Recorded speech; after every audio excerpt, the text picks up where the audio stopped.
চাঁদাবাজ খেদালে আর এই চাঁদাবাজ এসে হাজির হয়। আমরা যখন কথা বলি, আমরা যখন যেই বিধান আমাদের দেশকে নিরাপত্তা দেওয়ার কথা, সেই মেয়াদোত্তীর্ণ বিধান আমাদের জনগণকে হত্যা করে।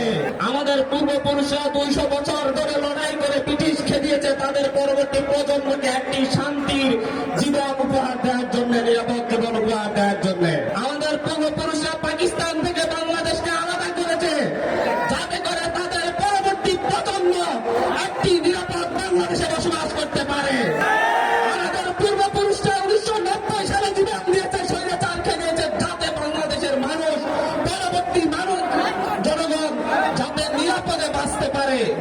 কিন্তু দুঃখের বিষয়, ব্রিটিশ খেদানোর 75 বছর পরে, পাকিস্তানি হানাদারদের খেদানোর 45 বছর পরে, এরশাদ খেদানোর প্রায় 30 বছর পরে আজ আমাদের কোনো নিরাপত্তা নেই, রাস্তায় নিরাপত্তা নেই।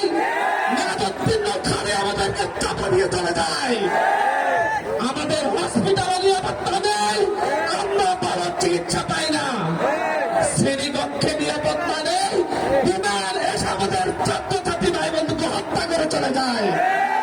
আমাদের নিরাপত্তা ঘরে নেই, সেখান থেকে ধরে নিয়ে গিয়ে গুম করে ফেলা হয়। আমাদের ব্যবসায়ীরা নিরাপদ নেই, তাদেরকে চাঁদাবাজির রাস্তায় পিটিয়ে হত্যা করা হয়।